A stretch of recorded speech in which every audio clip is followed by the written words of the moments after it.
दोस्तों, आज हम फिजिक्स में सरफेस टेंशन एक टॉपिक है आपका पृष्ठ तनाव, उससे देखेंगे। पृष्ठ तनाव, सरफेस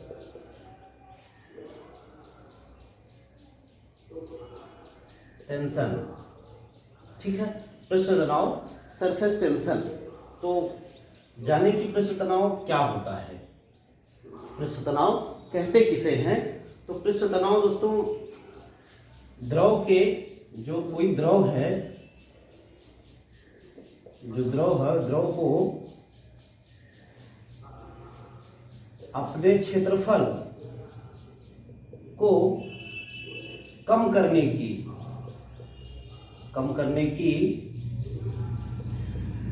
प्रवृत्ति ही क्या कहलाएगी, पृष्ठ तनाव कहलाएगी। द्रव को अपने क्षेत्रफल को कम करने की प्रवृत्ति क्या कहलाएगी, क्या कहलाएगी, पृष्ठ तनाव, ठीक है। वो अगर क्षेत्रफल कम कर रहा है तो पृष्ठ तनाव कहलाएगा, मतलब वहां पर एक कोई तनाव होगा, सरफेस टेंशन होगी। तो इसको देखें, एग्जांपल से हम समझेंगे। पृष्ठ तनाव आपने देखा होगा कि जो पानी है, अगर पानी की बूंद गिरी हो तो वो गोली बनती है। अगर ये देखी जाए तो गोली बनती है, और ऊपर जो एक सतह, ऊपर जो पानी के बूंद के ऊपर देखा जाए तो एक लेयर सी लगती है, एक लेयर यानी एक खिंचाव सा रहता है, उस पे एक लेयर टाइप की बनती है, एक परत टाइप की बन जाती है। वही क्या है, सरफेस टेंशन है। और वो द्रव का गुण है अपने क्षेत्रफल को कम रखने की प्रवृत्ति का, ठीक है। तो देखिए, इसका जो सरफेस टेंशन को हम कैपिटल टी से डिनोट कर ले रहे हैं। तो कैपिटल टी, इसको हम लिखते हैं बल बटे मीटर, या किया गया कार्य बटे क्षेत्रफल में परिवर्तन। तो अगर सरफेस टेंशन बराबर पूछा जाए तो आप बताएंगे बल बटे मीटर नहीं, लंबाई इसको कह लें, लंबाई। इसको अगर आप मात्रक में लिखें तो ये हो जाएगा बल का मात्रक न्यूटन और लंबाई का मात्रक मीटर। तो न्यूटन पर मीटर, या कार्य का मात्रक जूल, और क्षेत्रफल में परिवर्तन यानी क्षेत्रफल का मात्रक मीटर स्क्वायर। तो आप कह सकते हैं इसका मात्रक जो होगा या तो न्यूटन मीटर होगा, और या फिर आप कह सकते हैं जूल पर मीटर स्क्वायर। तो ये दोनों मात्रक दोस्तों आपको याद रखने हैं, न्यूटन पर मीटर या जूल पर मीटर स्क्वायर। दोनों में से कोई भी मात्रक आपसे पूछा जा सकता है। तो ये कह रहा है कि एकांक लंबाई में, उसकी लंबाई में जो है बल लगा करके वृद्धि हो रही है, या फिर जो कार्य किया गया उसकी वजह से जो क्षेत्रफल में परिवर्तन हो रहा है। तो इस चीज को आप याद रखेंगे। देखिए, इसको समझना है हमें टेंशन, सरफेस टेंशन को एग्जांपल के सहायता से। अगर ये जल होगा तो आपने देखा होगा कि ये इस तरफ अंदर की ओर ये खिंचाव होता है, इसका खिंचाव किधर होता है, अंदर की ओर, जिसकी वजह से ये क्षेत्रफल अपना कम कर लेता है। इसका जो अणु होंगे, जल के अणु होंगे, वो एक दूसरे को किधर खींचेंगे, अंदर की ओर, और अंदर की ओर खींच रहे होंगे तो ये चीजें कम स्थान घेरेंगी, ठीक है। तो इस वजह से बूंदें गोली हो जाती हैं। यदि आप ये देखें कि एक नीचे वो स्थान घेरे नीचे, तो एक ये आपका गोला है, ये घनाकार है, घनाभ टाइप का है, और ये घनाकार है, और ये त्रिभुजाकार है, ठीक है। तो इन सब में अगर हम इनको जमीन पर रखें तो सबसे कम क्षेत्रफल जो घेरेगा, जमीन पे सबसे कम क्षेत्रफल कौन घेरेगा, वो गोल घेरेगा। जो गोला होगा आपका, तो वो रखा जाएगा, कोई गोल वस्तु आप मेज पे रखिए, और कोई घनाभ या फिर त्रिभुजाकार रखें तो सबसे कम क्षेत्रफल कौन घेरेगा, गोला घेरेगा। मतलब ये कि सबसे कम क्षेत्रफल घेरने की प्रवृत्ति जो है वो पृष्ठ तनाव कहलाएगी। और सबसे कम क्षेत्रफल अगर घेरने की प्रवृत्ति होगी तो वो घन नहीं बनेगा, घनाभ नहीं बनेगा, त्रिभुज नहीं बनेगा, क्या बनेगा, वो गोलाकार बनेगा। वो किस तरह से बनेगा, गोलाकार, क्योंकि ये क्षेत्रफल सबसे कम घेरेगा, और सबसे कम क्षेत्रफल घेरने की प्रवृत्ति ही क्या है, पृष्ठ तनाव, ठीक है। देखिए, पृष्ठ तनाव के बारे में बात करें तो पृष्ठ तनाव जो है, अब तनाव का मतलब टेंशन किस बात की होनी है, टेंशन ज्यादा होगी कि कम होगी, हमें यही समझना है कि टेंशन कब ज्यादा होगी, कब ज्यादा होगी और कब कम होगी। तो अगर पानी आपका ठंडा होगा, पानी कैसा हो, ठंडा हो, पानी ठंडा हो और पानी गर्म हो, तो दो चीजें इनमें समझे हम। हमने यहाँ लिखा है टेंशन ज्यादा होगी किसकी, ठंडे पानी की, टेंशन कम होगी किसकी, गर्म पानी की, यहाँ हमने लिखा है। तो कैसे, अगर आप देखेंगे पानी ठंडा हो, फ्रिज का पानी हो ठंडा, तो पीने में वो मोटा लगेगा। आप गर्म पानी करके पिएंगे तो वो पतला लगेगा, यानी कि गर्म पानी होगा तो वो पतला होगा, ठंडा पानी होगा तो वो मोटा होगा। आप ऐसे समझ सकते हैं कि काफी ठंडा पानी हो और जमीन पर गिरा दिया जाए, तो जो पानी, एक गिलास पानी आप ठंडा गिराइए और एक गिलास पानी आप गर्म गिराइए, तो गर्म पानी ज्यादा एरिया तक फैलेगा, गर्म पानी जमीन में ज्यादा एरिया तक फैल जाएगा, बह जाएगा, जबकि ठंडा पानी धीरे धीरे कुछ ही दूर तक फैलेगा। तो ठंडा पानी जो होगा वो क्षेत्रफल कम घेरेगा, ठंडा पानी क्षेत्रफल कम घेरेगा और गर्म पानी क्षेत्रफल ज्यादा घेरेगा। इसका मतलब ये है कि यहाँ पर टेंशन जिसकी ज्यादा होगी, हमने कहा ठंडे पानी की टेंशन ज्यादा है, और टेंशन अगर ज्यादा होगी तो वो क्षेत्रफल ज्यादा घेरेगा, क्षेत्रफल ज्यादा घेरेगा, और गर्म पानी होगा तो क्षेत्रफल कम घेरेगा।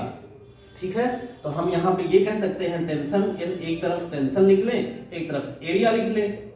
तो टेंशन अगर ज्यादा होगी तो एरिया, यहां सॉरी गलत हो गया, यहां क्या होगा, एरिया कम होगा। तो टेंशन अगर ज्यादा होगी, और ज्यादा किसको होगी, ठंडे पानी की, ठंडे पानी की टेंशन ज्यादा होगी, यानी ठंडे पानी में खिंचाव ज्यादा होगा, अणुओं में जो एक दूसरे का खिंचाव हो वो ज्यादा होगा। पानी गर्म होगा तो उसके अणु फ्री होंगे और ज्यादा मूव कर सकेंगे, तो उनका जो बहाव होगा वो ज्यादा होगा, पानी ज्यादा फैल जाएगा। तो टेंशन जिसकी ज्यादा होगी उसने एरिया कम घेर रखा होगा, और टेंशन जिसकी कम होगी उसका एरिया ज्यादा होगा। ठीक है, गर्म पानी की टेंशन कम होगी तो गर्म पानी ज्यादा एरिया में फैलेगा। बात समझ में आ रही है?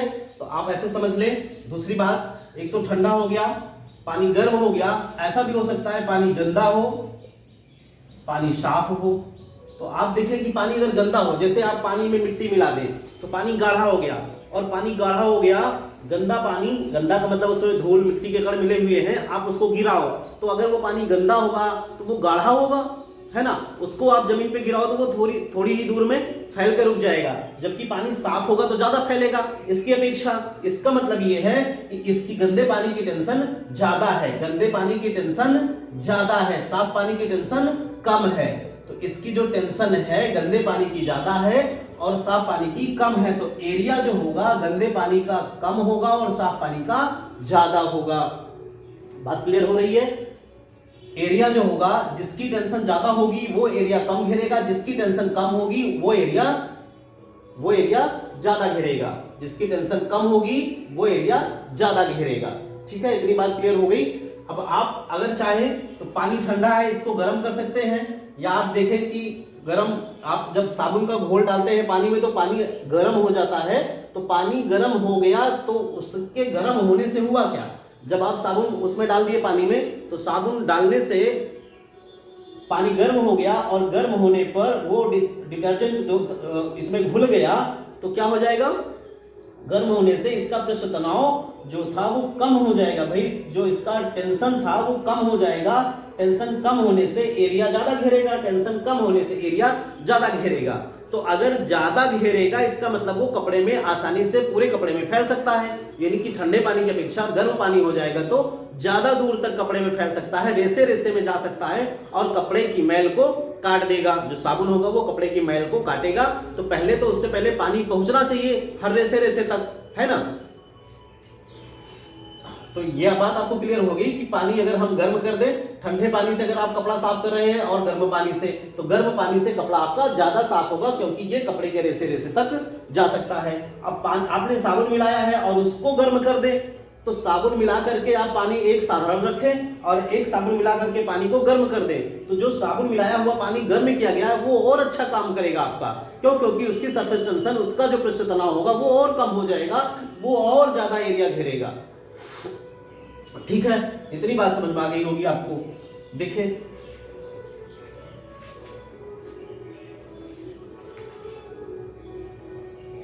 एग्जाम्पल्स देखते हैं। आपने सुना है कि गर्म सूप ज्यादा स्वादिष्ट होता है। तो गर्म सूप होगा तो ज्यादा स्वादिष्ट क्यों होगा?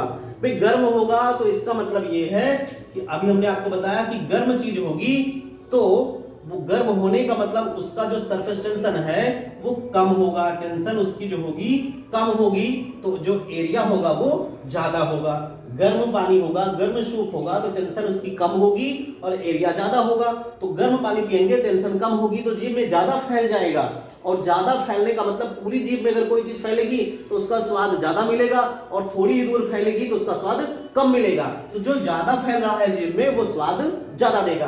यानी ठंडा सूप होगा तो वो कम फैलेगा, तो ज्यादा गर्म होगा तो ज्यादा फैलेगा, तो ज्यादा फैलने वाला ज्यादा स्वादिष्ट होगा, पूरी जीभ में आपको स्वाद मिलेगा।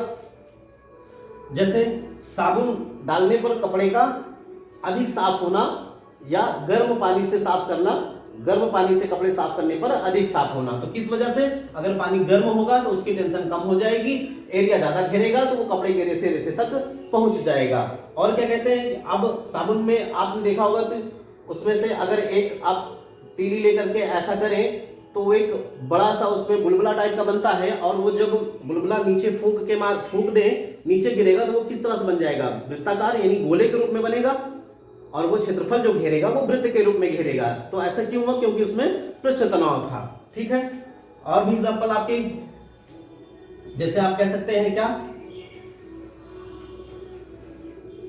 बारिश की बूंदों का गोल होना, बारिश की बूंदों का गोला होना, इसकी वजह से? पृष्ठ तनाव की वजह से। तालाबों में मिट्टी के तेल का छिड़काव करना, मिट्टी के तेल का छिड़काव करना, तो मिट्टी के तेल के छिड़काव से क्या हो जाएगा? उसका पृष्ठ तनाव कम हो जाएगा। जो गंदा पानी है अगर हम मिट्टी का तेल या अल्कोहल या नमक डालें तो उसका जो पृष्ठ तनाव होगा वो कम हो जाएगा। यदि कोई द्रव है और उसमें हम कोई ऐसी चीज मिलाते हैं जो इसमें घुलनशील हो, अगर घुलनशील वस्तु इसमें हम मिलाएंगे तो इसका जो सरफेस टेंशन होगा वो कम हो जाएगा, और अगर अघुलनशील वस्तु मिलाएंगे तो इसका सरफेस टेंशन बढ़ जाएगा। तो जो चीज इसमें पूरी तरह से घुल जाती है, जैसे अल्कोहल हो गया या साबुन पूरी तरह से घुल जाता है, जो घुल जाता है वो टेंशन को कम करेगा, टेंशन कम करेगा तो एरिया ज्यादा घेरेगा। इसी तरह से अघुलन चीज होगी, अगर अघुलनशील कोई चीज होगी तो वो टेंशन को बढ़ाएगा, यानी टेंशन उसकी ज्यादा कर देगा। ठीक है, तो आपसे पूछा जाए अगर नमक मिलाने से क्या होगा, तो नमक मिलाने से सरफेस टेंशन उसकी कम हो जाएगी, नमक पूरी तरह से घुलनशील है। ठीक है, अल्कोहल भी मिला सकते हैं आप, फिटकरी भी मिला सकते हैं।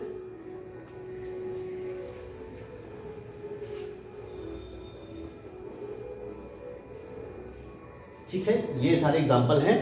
मेन कॉन्सेप्ट आपको क्या समझना था? एरिया और पृष्ठ तनाव से संबंध। तो हमें क्या समझना था? एरिया और जो आपकी सरफेस टेंशन थी, सरफेस टेंशन, इनमें जो रिलेशन आपको समझना था। एरिया जब भी आप देखेंगे कि यहाँ पे सरफेस टेंशन कम होगी तो एरिया बढ़ जाएगा, सरफेस टेंशन यहाँ पे ज्यादा होगी तो एरिया घट जाएगा। क्लियर है?